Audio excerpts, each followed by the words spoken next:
காந்தலூரில் தொடரும் காட்டு யானைகளின் அட்டகாசம். வனத்துறைக்கு தகவல் தெரிவித்த போது வனத்துறை அதிகாரிகள் பொதுமக்களிடம் சரியாக பதிலளிக்கவில்லை என்றும் பொதுமக்கள் புகார் தெரிவித்துள்ளனர்.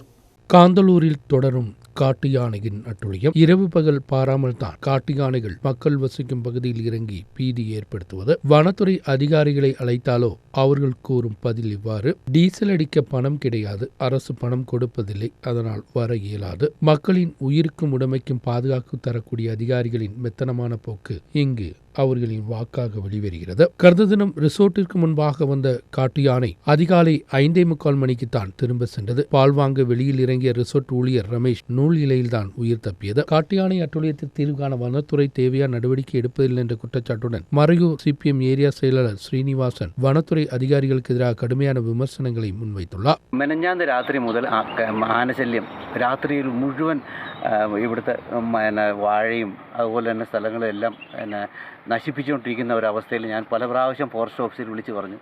അവർ വിളിക്കുമ്പോഴെല്ലാം വളരെ ധിക്കാരപരമായാണ് സംസാരിക്കുന്നത്. അതിൻ്റെ റെക്കോർഡ് ചെയ്ത എല്ലാ കാര്യങ്ങളും എൻ്റെ കയ്യിലുണ്ട്. ഇന്നലെ രാത്രിയിൽ ഈ മേളിലുള്ള മതിലുകളൊക്കെ അടിച്ചു പൊട്ടിച്ച് എൻ്റെ ഇവിടുത്തെ ഒരു ജീവനക്കാരൻ വളരെ ഒരു ഒരല്പ ഇതിൽ വ്യത്യാസത്തിൽ രാവിലെ പാല് മേടിക്കാൻ നിന്ന ആൾ രക്ഷപ്പെട്ടു. ഇവിടുത്തെ ആ ചെറിയൊരു ഷോറൂമുണ്ട്, ആ ഷോറൂമിലേക്ക് ഓടിക്കയറുകയായിരുന്നു. അദ്ദേഹത്തിന് ബോധമില്ലായിരുന്നു. ഞാൻ ചെന്ന് വെള്ളമൊഴിച്ച് അദ്ദേഹം വളരെ ഭയപ്പെട്ട് വിറച്ച അവസ്ഥയിലായിരുന്നു. വിളിച്ച് ഫോറസ്റ്റ് ഓഫീസിൽ പറയുമ്പോൾ ഞാൻ എൻ്റെ അരിശത്തിൽ അവരോട് സംസാരിക്കുമ്പോൾ അവർ വളരെ മോശമായ രീതിയിൽ സംസാരിക്കുകയും കേരള സർക്കാർ ഇത് ഡീസലിന് പണം കൊടുക്കുന്നില്ല എന്നാണ് അവർ പറയുന്നത്. ഡീസലിന് പണം കൊടുക്കാത്തതുകൊണ്ട് ഞങ്ങൾക്ക് എത്തിച്ചേരാൻ പറ്റുന്നില്ല എന്നാണ് പറയുന്നത്. അത് കഴിഞ്ഞ് ചോദിച്ചപ്പോൾ പറഞ്ഞു ഗ്രാൻഡീസാണ്, ഗ്രാൻഡീസിൻ്റെ ഇടയ്ക്ക് നിന്നിട്ട് ആനയെ ഞങ്ങൾക്ക് ഓടിക്കാൻ പറ്റത്തില്ല. അങ്ങനെയുള്ള ചെറിയ വാദങ്ങളാണ് ഇവർ.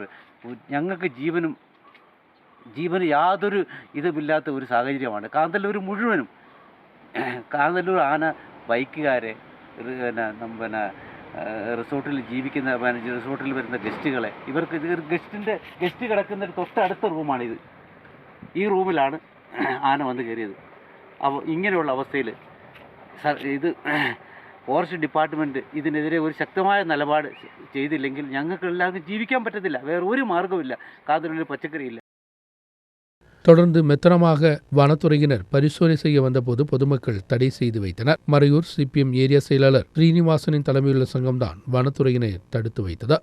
ഈ നാട്ടിലെ വന്യമൃഗങ്ങളെ കൊണ്ട് ജനങ്ങൾക്ക് ജീവിതം പൊറുതിമുട്ടിയിരിക്കുകയാണ്. ജീവിക്കാൻ വഴിയില്ലാതെ നിങ്ങൾ ജനങ്ങളെ ഇറങ്ങിപ്പോകാൻ പറയേണ്ട സാഹചര്യമല്ല ഇപ്പോൾ. ജനങ്ങൾ തന്നെ ഇവിടെ നിന്ന് എവിടെയെങ്കിലും പോയി രക്ഷ പ്രാപിക്കാൻ വേണ്ടി ജനങ്ങൾ മാറി മറിച്ച് ചിന്തിച്ചുകൊണ്ടിരിക്കുകയാണ്.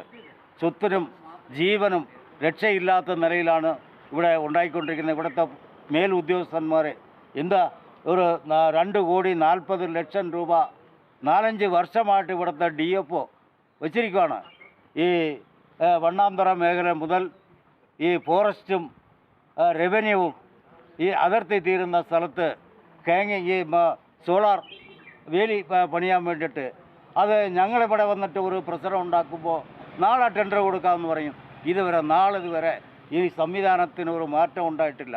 ഇവിടുത്തെ ഫോറസ്റ്റുകാരനെ വിളിച്ചാൽ സർക്കാർ പൈസ കൊടുത്തില്ല, സർക്കാർ ഡീസൽ അടിക്കാൻ പൈസ കൊടുത്തില്ല.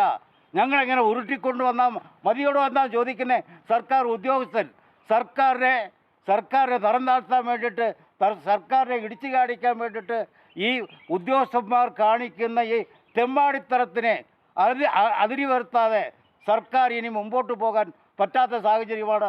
ഈ ജനങ്ങൾ മുഴുവനും റോഡിലിറങ്ങും. ഫോറസ്റ്റുകാരനെ ഈ സർക്കാർ റോഡിലേക്ക് ഇറങ്ങാതിരിക്കാനുള്ള പണി ചെയ്യാനുള്ള കാര്യങ്ങൾ ഇവിടുത്തെ ജനങ്ങൾ ചെയ്യുമെന്നുള്ള കാര്യത്തിൽ യാതൊരു തർക്കമില്ല. News bureau, Marayur.